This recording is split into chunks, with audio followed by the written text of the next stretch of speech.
Simon, good morning. Ladies and gentlemen, good morning. And welcome to our Tuesday morning session on our our ongoing bite-size program. It is an absolute honor and a pleasure to welcome back Simon Haig.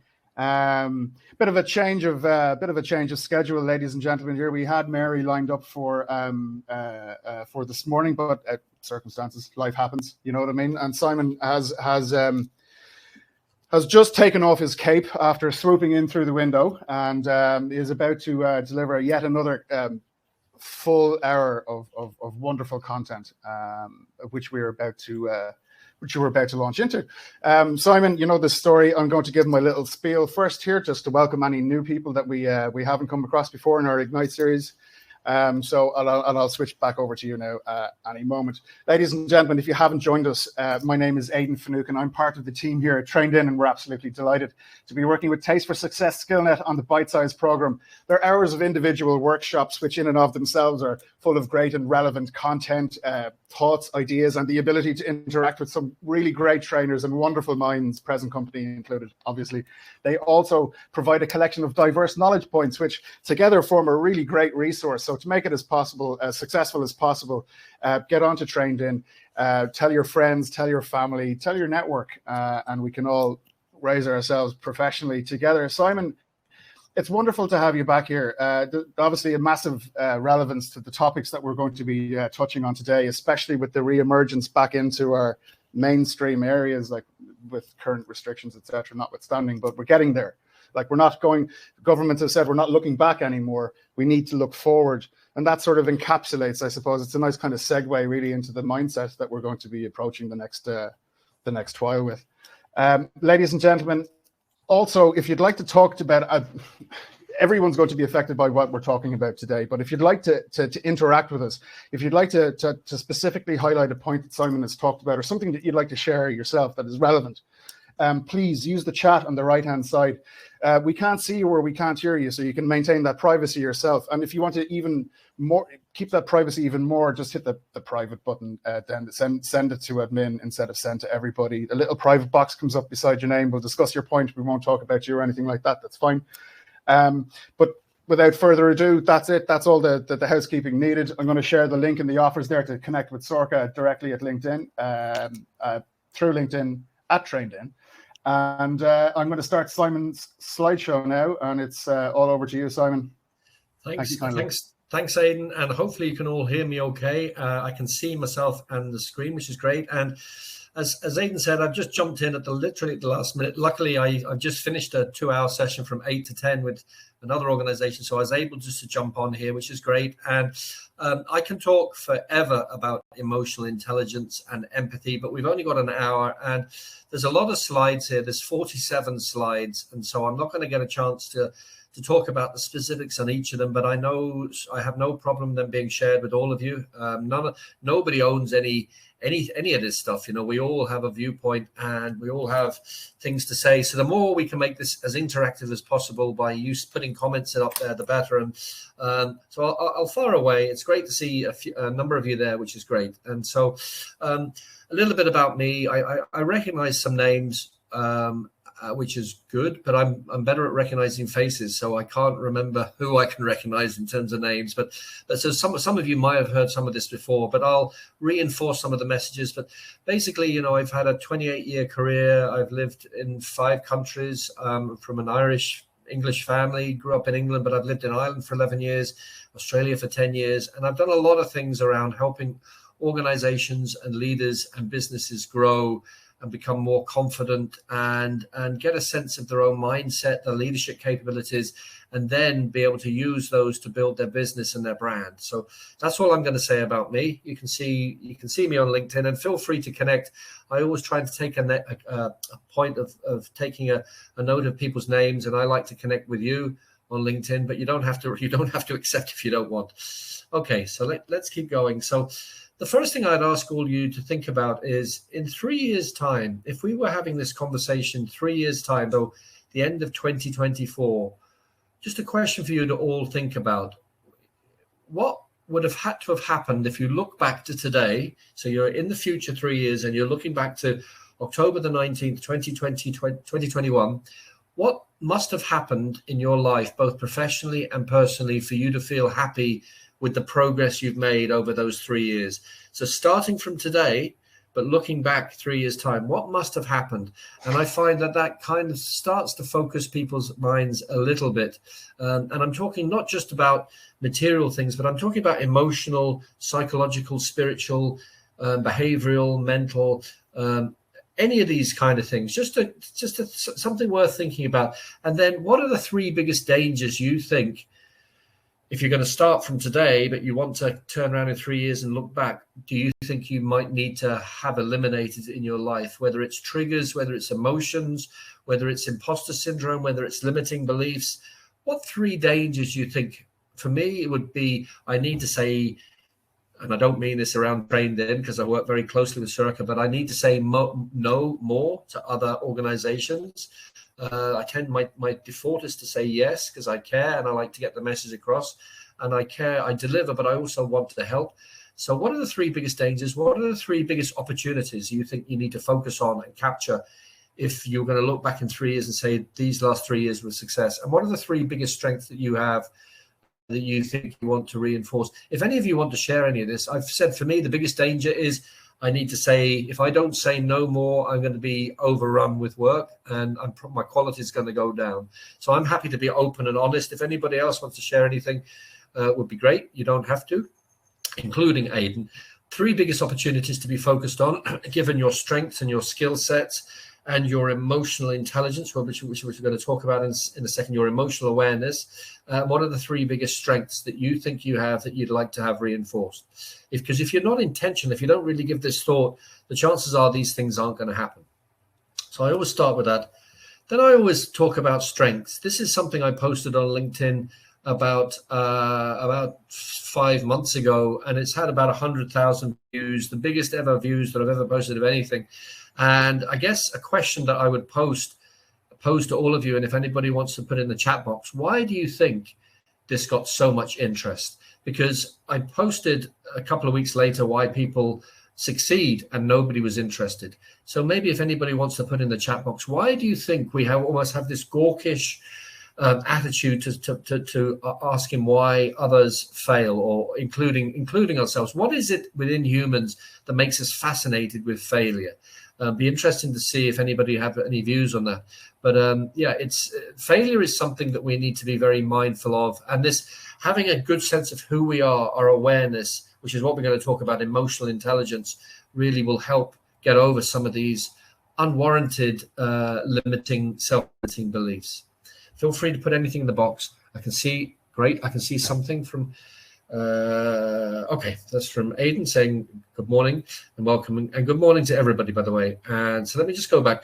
The other thing then is alignment. I'm running a program next year with Trained In. It's a bit of a plug on helping people align for 3 things: their authentic self, their levels of awareness, and also their resilience levels, which also is underpinned by emotional intelligence.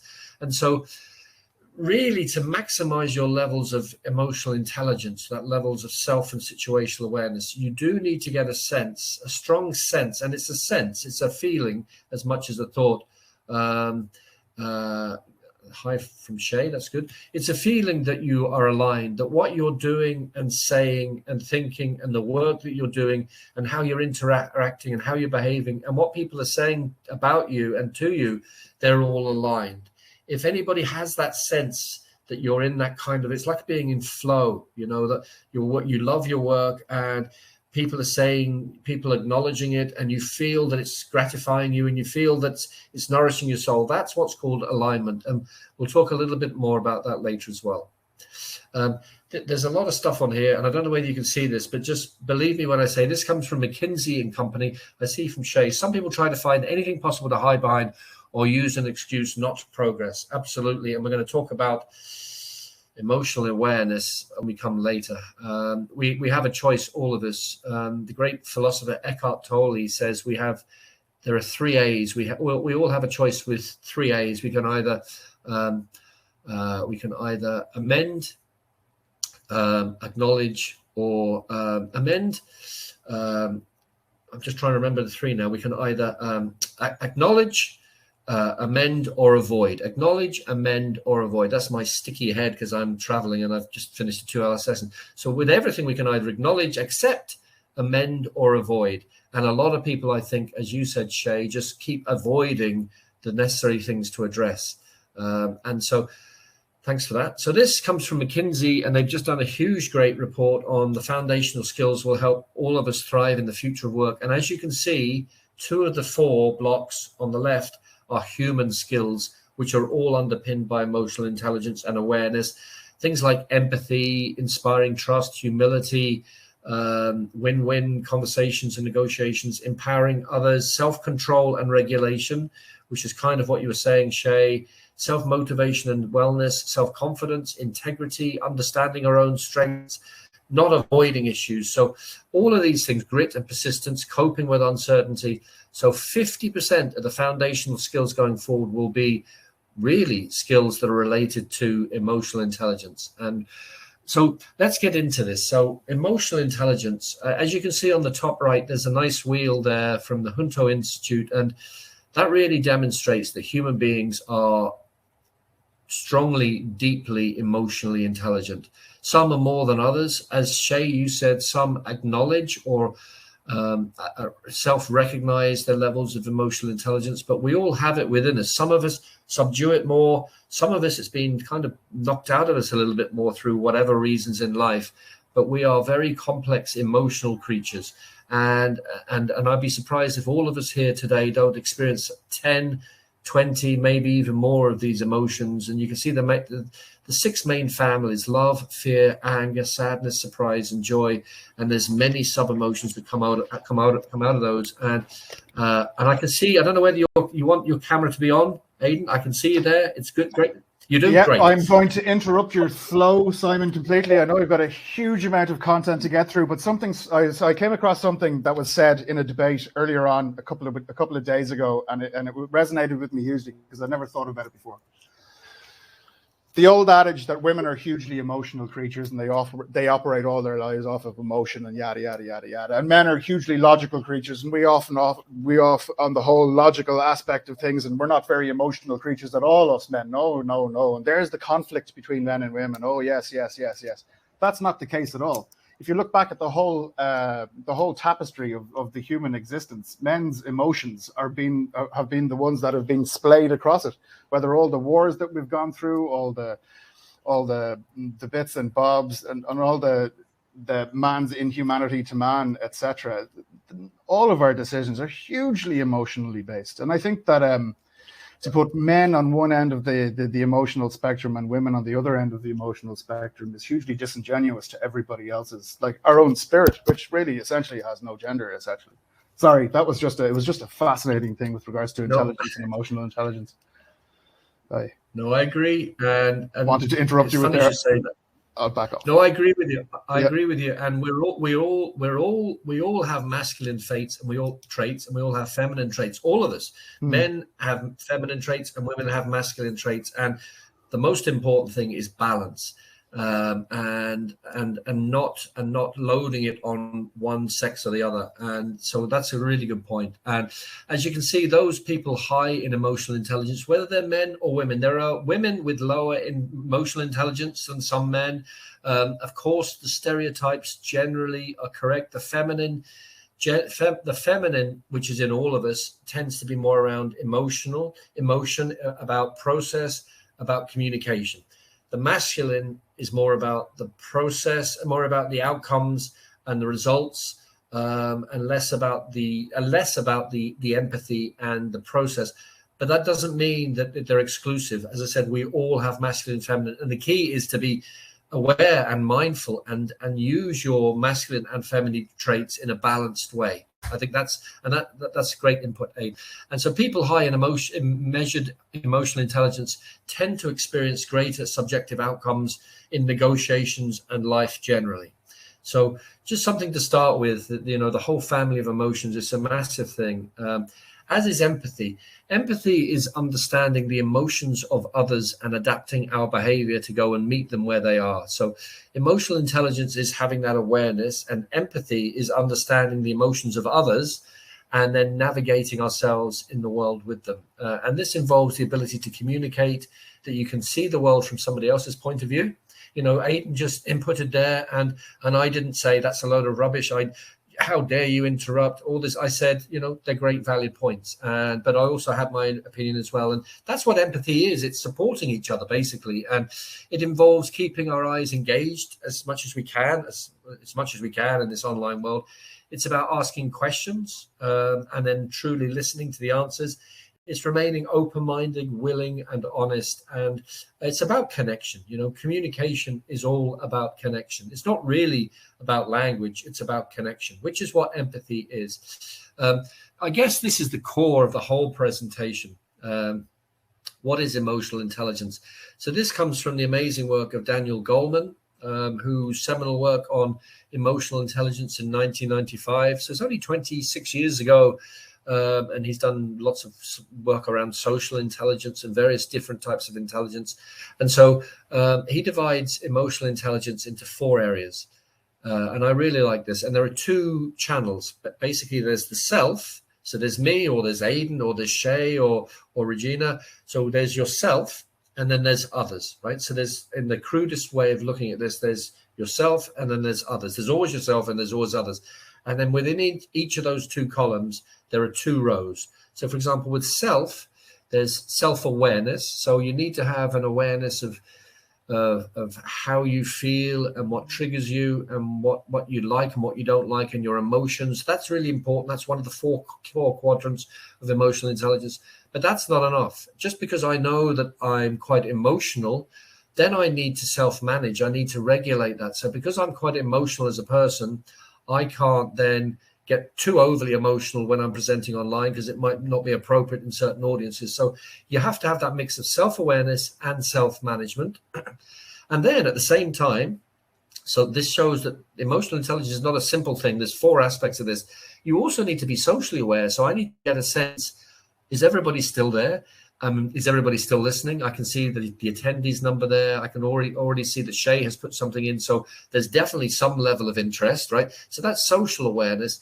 And then even that's not enough. I need to be able to manage that. So when any of you communicate, I have a responsibility to respond, because I want you to feel like you're connected with. So there's 4 aspects of emotional intelligence. And then the Junto Institute on the left nicely breaks those 4 aspects down even more. Some things you can work on, and we're going to talk about some of these things later, to reinforce those 4 main areas. So relationship management, you can work on how you influence others.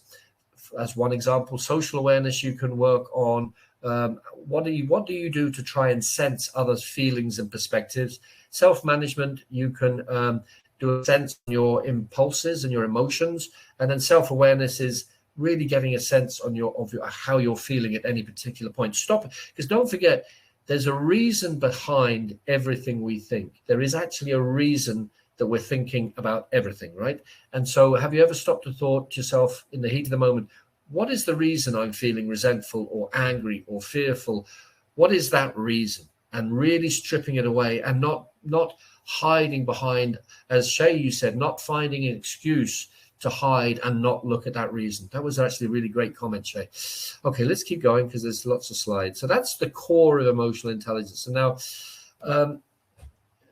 what's the point of studying emotional intelligence if you're just going to stay static in your life, if you're not going to grow, if you're not going to use what you've learned about yourself in terms of those 4 quadrants to really find better ways of being without putting pressure on yourself? And I like this way of looking at it, that human beings generally, we're kind of inherently lazy creatures compared to other animals. We tend to do things when the pain of not doing it exceeds the pain of doing it. So it's very easy for us to stay in our comfort zone. Like this morning, I'm staying in a hotel in Belfast, and I was very tempted not to bother going and do the training session that I had to do at 8, basically give up the cash for it, because I was nice and warm and cozy in my bed, but I had to get myself out and do it. And so what do you do to move from that comfort zone through the fear zone, which is where you find excuses, to the learning zone, where you have to then deal with some of the challenges, to that growth zone? What do you do? And it's just a question for all of you to really reflect upon. as is this balance. So there's no point in learning emotional intelligence and becoming an expert in the subject and, knowing everything about it if your life is out of balance. You still got to find ways to balance other things. We are physical creatures, we are social creatures, we're emotional, we're intelligent, intellectual, and we're spiritual. Emotions are just one of those 5 main aspects of the human existence. So the key there is, and this comes from a guy called Dave Ulrich, Ulrich, who is referred to as the father of modern HR. And he talks about the key is to balance our emotions, our social interactions, our intellectual agility, spiritual foundation, and physical resources. Sometimes it's easier said than done, particularly when we're busy. Also, don't think that you need to do this alone. I mean, this training is part of kind of like a sounding board where we can all interact with each other. We can all connect online. We can all connect with each other on LinkedIn afterwards and start conversations about any of these things. And I'm happy to chat to any of you about any of the things that I discussed today. And so there are all sorts of people out there who can potentially help you get more in touch with your emotional ability, intelligence, and your social intelligence, and your general business intelligence and leadership intelligence. And so there are peers, there are what are called cheerleaders, there are career coaches, there are mentors, there are connectors, there are wellness coaches. So there's a whole. Don't think you need to. In fact, you should probably not do this by yourself. You need to have somebody or some other people to help really navigate you through this whole area. And then something else to ask yourself. I've mentioned resilience. Resilience, there's a lot of misinformation about what resilience is. People think resilience is coping with life. It's not. It's your capacity to cope with life. So what that means is don't think that being resilient means that you cope with everything well. That's not it. It's what you're taught, because you're not going to cope with everything well. We're human beings. There's some things that just overwhelm us. But what resilience is getting a sense of what your capacity to cope with life is. That's the difference, right? It's not how you cope. It's getting a sense of your capacity to cope, so that then when something comes along, you can either accept, amend, or avoid it. That's a really important distinction. So don't knock yourself when you're not coping, right? That doesn't mean you're not resilient. It just might mean that it's just too much, right? So resilience is understanding your capacity to cope and then making the right decisions afterwards. And this is something you can see the URL there. It's completely free. You can do this in your own time. It's very extensive, about 100 questions. If you look at www.robertsoncooper.com//iresilience/, and you can get a better sense of your own resilience levels. I've found out in later years that I'm actually very resilient. I have a capacity to cope with a lot of things. That doesn't mean, though, that when the proverbial hits the fan, sometimes it's too much for me. Sometimes it is, because I'm a human. But it's having a sense of that capacity, which is a core part of emotional intelligence, as is getting a sense of what motivates you. What motivates you? What's your purpose in life? What do you see that really, if you could spend doing this for the next 10, 15, even 20 years, what is it that you would just love to keep doing? And we'll talk a little bit about motivation in a second. And also strengths. I apologize, it's a bit blurry on the right, but you can get that printout with the different types of 24 character strengths. Again, you can get that free of charge. If you go to the link, the URL at the top there, viacharacter.org, etc. Forget about the other 2 URLs for the purpose of this chat. If you go to viacharacter.org, this is from Yale University, and you can download for free of charge, and you can do a strengths self-assessment. And I think this is really important as well as at the core of emotional intelligence, because I don't know about any of you, but coming from Anglo-Irish schools where it was more about punishment. I went to a Catholic school over in England, and it was more about punishment and purgatory rather than these are your successes, these are your strengths.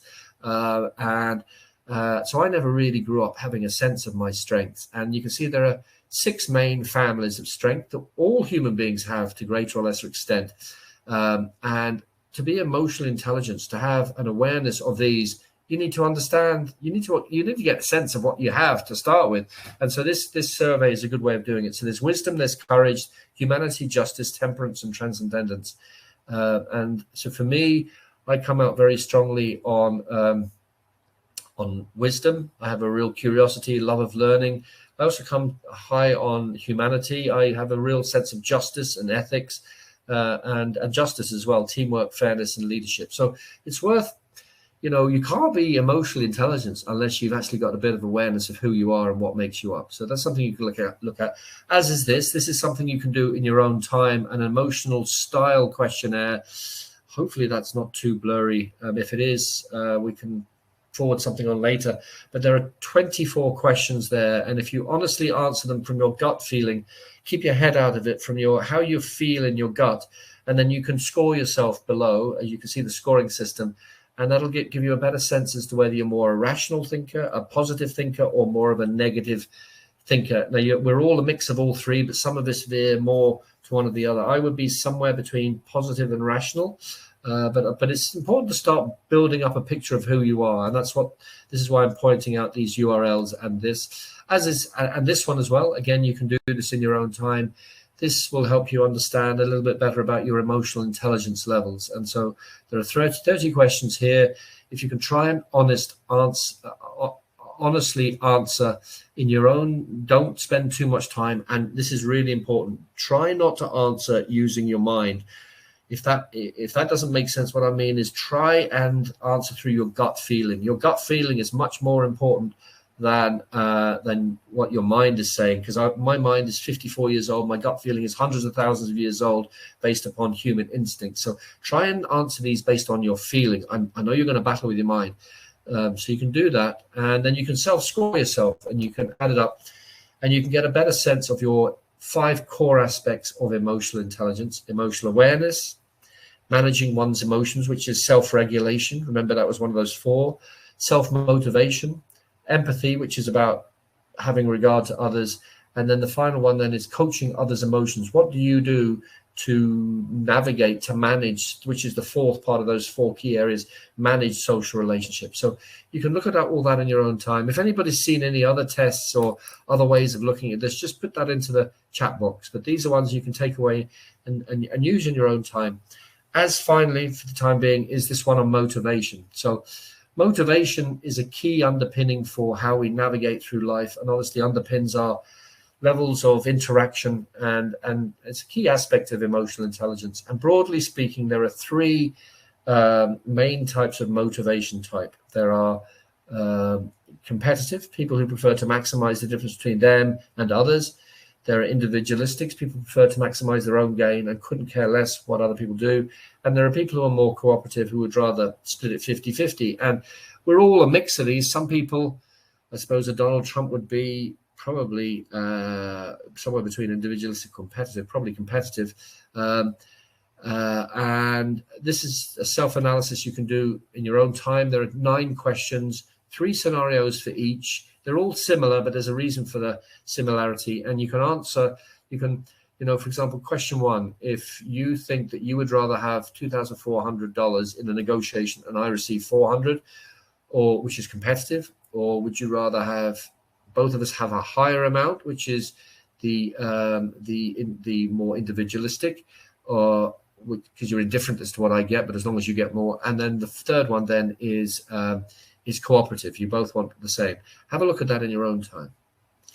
Okay, so we're just mindful. We're halfway through, which is perfect, because we're just about nearly halfway through the slides. So having introduced emotional intelligence, we've looked at empathy, we've looked at the importance of balance, we've looked at the need to look at your strengths, some of the questionnaires you can look at around emotional intelligence and motivation. Let's get into your mind. Okay, so it's important to get a sense of your mind, even though emotions are, they are emotions, they're not thoughts. Don't forget that everything starts in our mind. So everything starts with thoughts, and then that transpires into feelings and emotions, and then what we see physically is your behavior, is the physical stuff. So there's 4 aspects of this: thoughts, emotions, feelings, and then behaviors. And that's the order. So everything starts in our mind, and we need to be very mindful of our mind, for want of a better pun. And human beings as you can see in the fourth bullet point there, human beings' minds are naturally oriented to the negative. We are programmed to be careful, to be cautious. This goes back to Stone Age days, or when the saber-toothed tiger was running around. We are programmed naturally, whether we like it or not.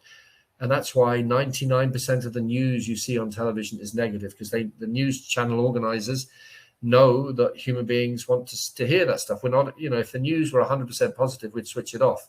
But they do need to occasionally put that 1% good news story in, which is a bit unfortunate, but that's the way we're geared.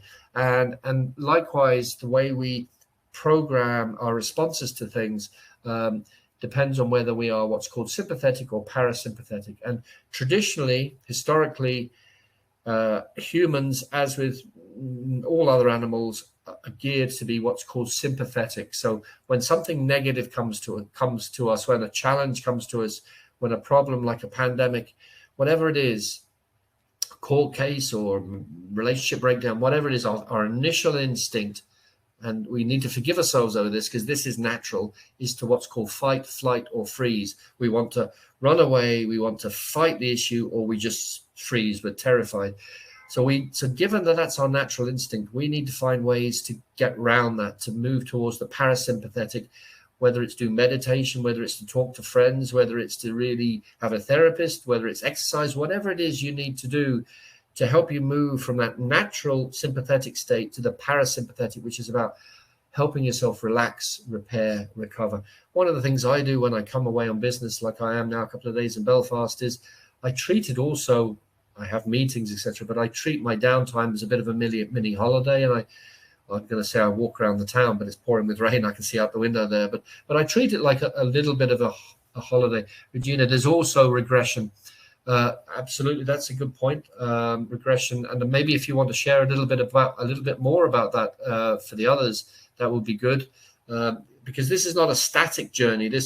Humans' lives go up and down, and it's having an awareness of where we are at any particular point is critically important, as is the need. So, Regina, if you could just mention a little bit more about regression would be great. We need to just deconstruct unhelpful learned behaviors. We all have them.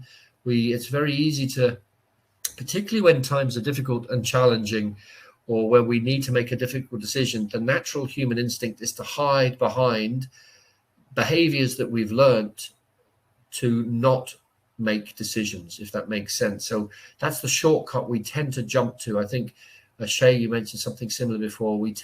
There are behaviors that we know help us through, maybe don't help us, maybe they are not constructive, but we rely on these behaviors to help us through. So we need to acknowledge them. This is all about self-awareness. We need to find ways then to deconstruct these if they're not being helpful. Some of these learned behaviors are helpful.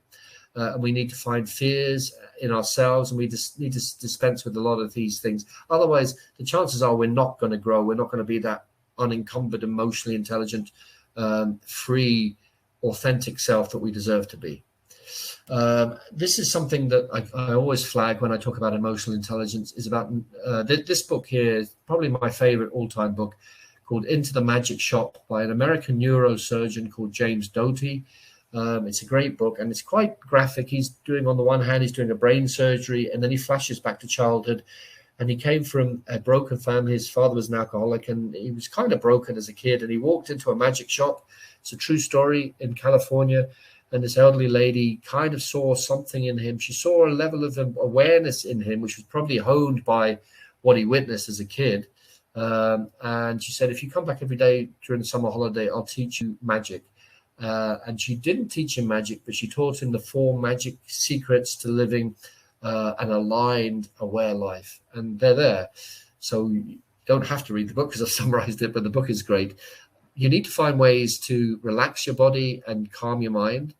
We all know this. We all have known this now since the 70s, is the importance of exercise and meditation and mindfulness and good diet and great sleep and hydration, all of these things, and relax your mind as well.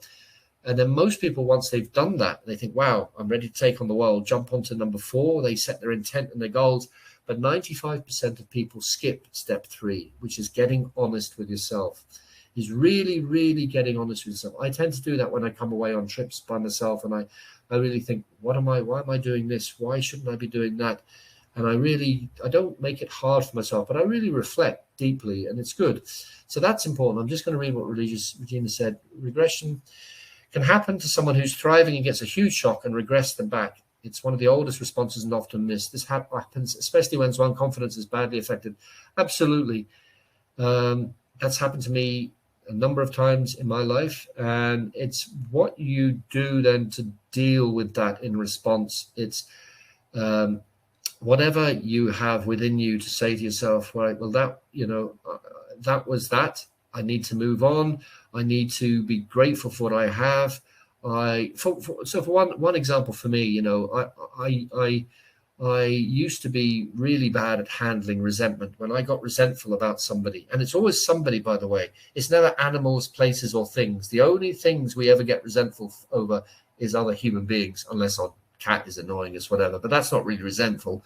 It's human beings, and I never used to manage resentment well. I would take it internally and I would process it. And the irony is the person you're resentful to has no idea you're doing that. So you're wasting time. And I've found a way gradually over the years to turn resentment. When I get a resentful moment, like I got clamped a couple of months ago, initially I was resentful. How dare, why did they pick on me? Blah, my friend just got away with it, blah. And then I sat in my car for a second and I thought, it took only about 5 minutes. How lucky I am to have a car. I have a home to go to. It's only going to cost me 80 quid. I'll be able to clear that, etc., etc. And by processing gratitude, that is a feeling of resentment dissolved a bit. So I guess it's how you process regressions. That's what I've done, is to really focus on gratitude and humility. Gratitude really, really helps. This is important as well. It's about stop negotiating with your mind. Our minds are our most powerful tool, and they're also sometimes our worst enemy. Certainly for people in addiction or depression or other states, the mind is a very powerful tool. And so we need to think about and that overlay that with the whole area of social media. I mean, social media and the news. I woke up this morning to hear that South Korea had fired a missile towards Japan, and my initial reaction was, oh, World War III, all this sort of stuff. But they've been doing this for a long time, and blah blah blah. And so it's how you react. It's how you react, right? It's often the second thought. The first thought is excusable. The second, it's how you process that first thought and then how you interact. That's the key thing. The second thought matters, not the first thought. And so with social media, there's so much news, a pandemic, this is bad, that's bad. There's constant low-grade anxiety, often high-grade anxiety in our lives. And so we need to find ways of breaking that down. And Eckhart Tolle uses the example of the drill, that when we need to use our minds like a drill. So when we have to do something, like I have to do this now, I have to keep my mind switched on and focused. And then when this is finished, I haven't had any breakfast yet. So when this is finished at 11, I'm going to pack my room, check out, and I'm going to go and get a late breakfast or early lunch and then relax for a bit. And so it's switch your mind on when you need to, and then switch it off when you don't need it. Don't have it on. Don't then go straight from this and look at bad news on the phone. And that's just keeping you at high or low grade anxiety wherever you're at. So you need to find ways to do that. Grittiness also is really important. This really plays to that awareness of yourself. So to be gritty, you need to have an interest and passion in what you're doing. My passion is seeing feedback from people like Regina and Jay and thinking, wow, something I'm saying is connecting with somebody else. That's my passion. And so, but I have to practice that every day. I have to understand my purpose, and I have to have hope that what I'm doing helps others, right? And makes an impact. And so grittiness is really important. And it's one of the strongest predictors of success in overcoming adversity, along with hope. And so being gritty and being hopeful is really, really important. And there's a core aspect of emotional intelligence. It's having that, it's more than positivity. It's having that hope that is more visceral than positivity. It's having the hope that what you do and what you say will be okay. And grittiness is something that you can This is a self-assessment you can do in your own time. There's a series of questions there you can honestly answer, again, from your gut feeling rather than your head. And then you can self-score yourself. And don't worry, don't flagellate yourself if the score's low, and don't big note yourself if your scores are high. It might just mean you've thought about it rather than use your gut feeling. It might mean a whole load of things, or you might just you might be very gritty, or it might mean you need to work on this, but doesn't mean you're better or worse than anybody else. Mindset and mindfulness. This is really important. We're talking about emotional intelligence. There's one thing in setting your mind on something, but the hardest thing is sustaining that. And that's what mindfulness means, basically. A lot of people think mindfulness means just meditation. Mindfulness means when you set your mind on something, you need to use mindfulness to sustain it. I'm going to go swimming in the sea tomorrow, or I'm going to go walking around Belfast today in the pouring rain. That's setting my mindset. But now I have to actually do it, right, and be prepared to get wet. That's mindfulness. It's sustaining that behavior. And so, and I see Regina, one can only respond where one is at, meaning if one gets caught in emotion, uneducated around this topic, 100% agree with you about gratitude, and it's how one responds. Gratitude, when you really think about it, I'm going to break here and talk a bit more about gratitude. When you really think about it, I'm not going to say what else do we have but gratitude, but that it really is. That's our ultimate fallback. When you think about your day today, for me, that strip back at the basic level, I'm in a warm room, I had a nice clean bed, I'm talking with people who I can see are interacting, I had a nice chat with Aidan, and I'll have a nice late breakfast. There are 5 things that quickly come out of my head. There was no mention of mega bucks or material possessions or all these things. It's the core things that keep us grounded. And I can't wait to have a nice, probably cooked late breakfast at 11:30, 12. And that's pretty basic stuff. But I'm grateful that I can do that. I'm grateful that I'm in a warm room and I'm talking to you. And that, when you're taking yourself out and thinking about those things, I find that I think a little bit less about me. And also, another thing is helping others. When you help others, I've learned this through a program that I'm on. When I help others, I'm thinking less about me. And that, because thinking about yourself can really, as I said, you can end up a prisoner in your own mind. So helping others detracts from what you're thinking about you, and also being grateful. Really important tools to help foster emotional intelligence. I've mentioned this.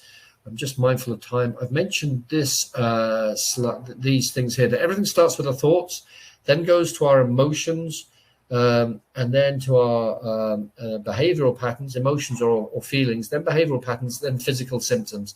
And so just be mindful that the power of our minds. Positive focus. I've mentioned hope. Positivity is also important. We are what we think and who we associate with. If you're going to hang around with somebody who's morangy and down and negative and always saying negative things, the chances are over time you're going to feel and behave the same way. So you need to find ways to manage what you think, we've mentioned before, and who you associate with. Same with habit. You need to be very aware of your habits. That's why emotional intelligence is very important. We all have good habits and we all have not so good habits. And so being very mindful of your habits is a core part of this whole journey. And to help do that, I posted yesterday about, I'm trying to remember what I said, but I posted yesterday and I put an image of one arrow going up, success, and another arrow going up, but there's a whole knot in the middle of it, and eventually goes up. And I said, sometimes I wake up in the morning, as I did yesterday, and it feels like I have a big knot in my head, because I can't figure out what I need to do for the day, etc. And so one thing to do is to try and live a life of simplicity rather than complexity. And by that, I mean, if you feel like you have that knot in the head, just take one step at a time. Just break things down one step at a time. And it's important, I find, to live in the day as well. I went through some significant negative issues around health 15 years ago, and some mental health as well. And I got some help with it all. And as a result of that, and I've practiced some stuff since there, I treat every day as a lifetime. Every day is an entire life. There won't be, I don't want to depress anybody, but there won't be a 19th of October 2021 ever again. This is it, right? Today is your entire lifetime in this day. Tomorrow may not happen. There is no such thing as the past. It was just a previous today. Tomorrow is just a future today. So when you think about it, all you ever have is today. And so I think, right, what do I need to do today? I've got actually a list of things here that I need to get done. That doesn't mean you don't plan for the future. You have to plan for the future, but don't get hung up on attaching to the outcomes of the future, which is part of Buddhism. Buddhism is about striving but not attaching. And when you strive and you have your plans, but then you keep things in the day and say, all I can do between now and when I go tonight, bed tonight, is this, it takes pressure off. And so that helps build positive habits. And you need to learn to focus. You need to focus on what you can predict with certainty. So only deal with what you can control. There's the Serenity Prayer. God grant me the serenity to accept the things I cannot change, the courage to change things I can, and the wisdom to know the difference. That's really important. Getting a sense of what you can and can't change. So if my laptop dies now, I can't change that. All I can change is my reaction to it. Do I quickly get it back on? How do I apologize, etc., etc. So it's learning what you can and can't change in life is really important. I'm just mindful of time. We might finish 5 minutes early for any chat, so we've got about 9 minutes. And then habits. There's a lot of conversation about habits and how you make them and how you break them. Generally speaking,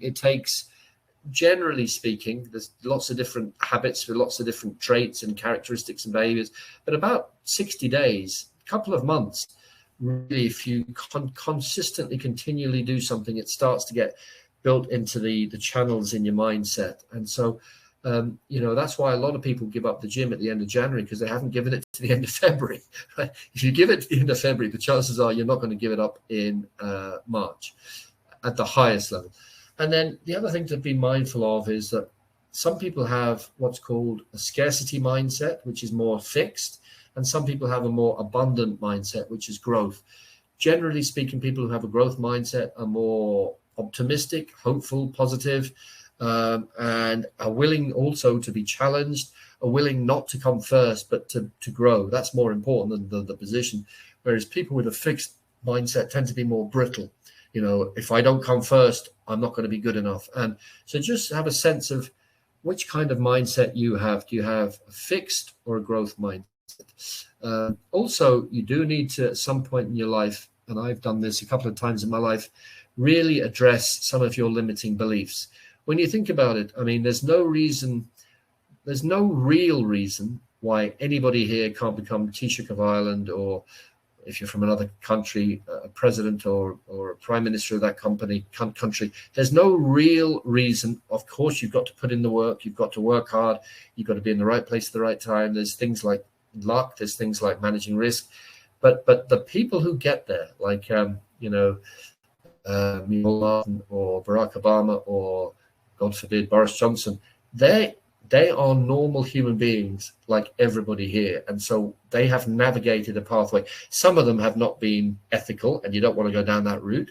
But they somehow navigated a pathway. And what stands them aside from most people is they've found a way of dealing with their limiting beliefs. Some of them go over the top, become completely deluded, psychopathic, but I'm not going to mention those. I'm not going to mention any of those leaders. And so you need to find ways of getting a sense of your limiting beliefs and then addressing them somehow. I mean, some of my limiting beliefs would be I'm not very good at maths, right? I've always thought I'm not very good at maths because I did really badly at school. And yet I did a maths module. I did a statistics module in my MBA. It was fine. I did accounts in my Law Society finals. I was fine. So, but I still today think I'm crap at maths, which is just a perpetuating limiting belief. So you need to find ways of getting over those. If anybody has any solutions or any observations about how we go about getting over our limiting beliefs, it'd be great if you could share those. And then resilience. I've mentioned this a little bit. Resilience, I've mentioned, is the capacity to cope with life. It's not coping with life, because sometimes it's justified that you're not coping with life, with death of a loved one or divorce or any of these things. Of course, it's going to challenge you, or a court case. Of course, you're not going to feel great. That's natural, right?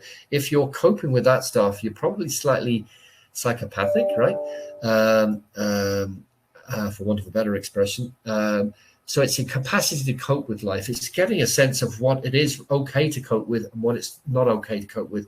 And then basically it's how you manage your emotional behavioral responses to life determines your levels of resilience. And this is all wrapped up with emotional intelligence, as you've seen.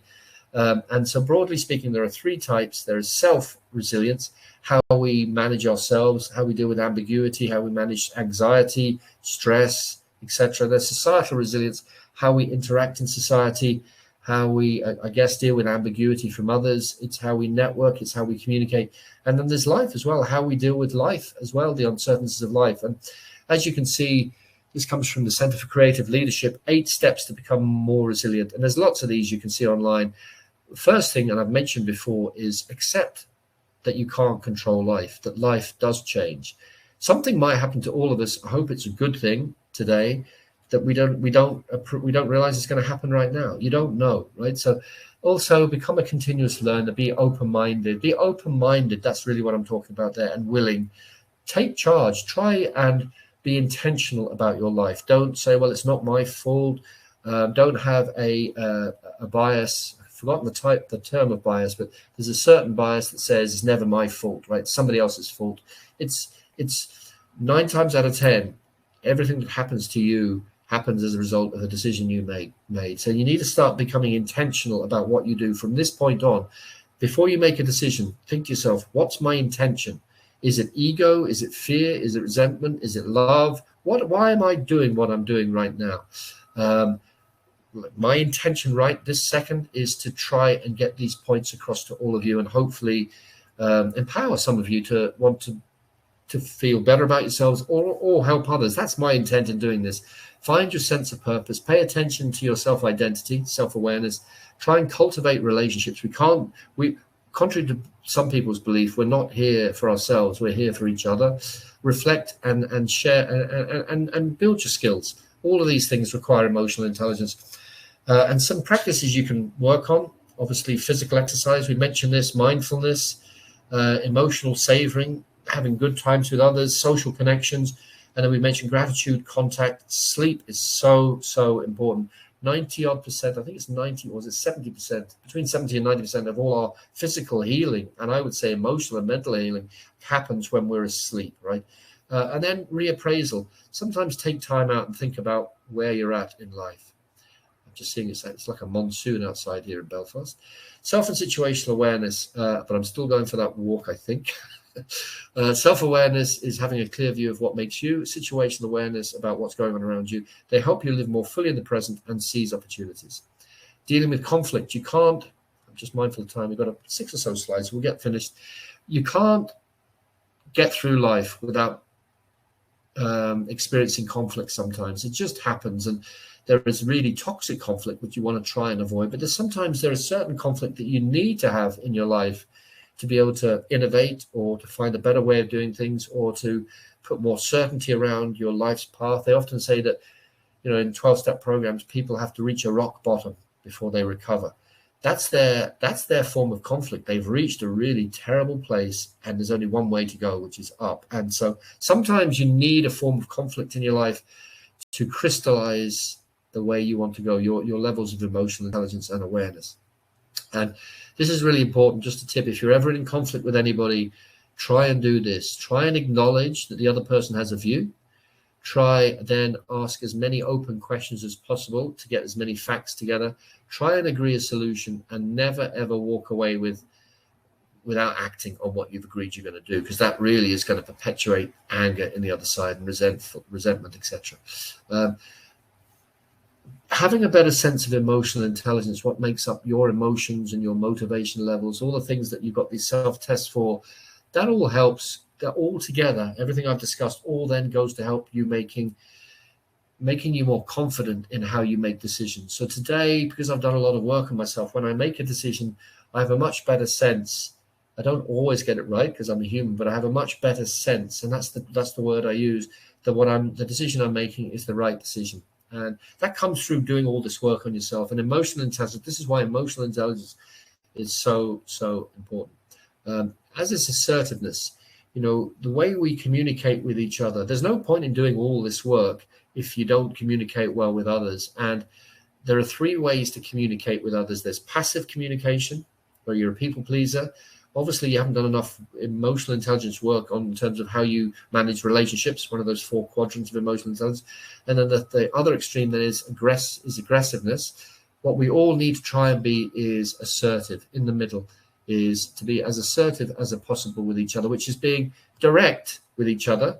And you've done the work on yourself, so you can feel comfortable in being direct, but in a way that's respectful of the views of others. So it's direct but decent, direct but nice. Sometimes it can be tough, but as long as you are respectful and decent, never passive and never aggressive.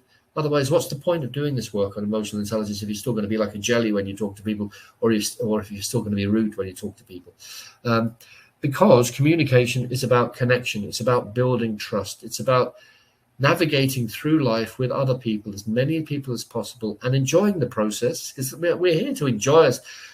Despite what some religions would tell you, we're here to enjoy ourselves with each other. That's what humans are here for. And we do that through communication. And you can see communication, once you get a better sense of you and your emotional intelligence, you'll be better at communicating. And you can see the great things it can bring to you. It can bring you, for example, because Soraka likes the work I do, she called me at the last minute yesterday and said, can you stand in? That's because of the way we've been communicating, and so it can bring better results, better business relationships, better control of your life, etc., etc. So all of this comes from your emotional intelligence and your awareness, as is the importance of empathetic listening. There's one thing being good at communicating, but if you don't truly listen to what's being said, the chances are that's not going to feed in and nourish the right emotional intelligence crystals in your mind, for want of a better way of thinking about it. So you do need to find ways of really empathetically listening to others. And I'm just bringing this to an end. This is the final slide, Aidan. So what's the point of all of everything we've discussed? What's the point of understanding your emotional intelligence and your empathy and dealing with conflict and how you're motivated and your grit levels and etc., etc.?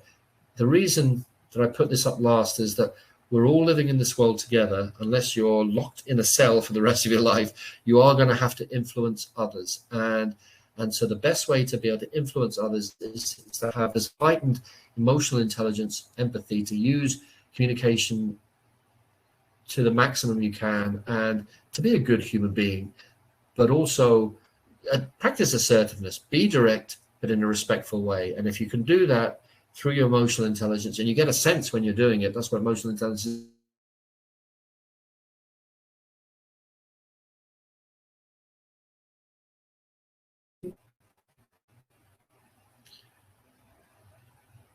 You're okay. You're okay.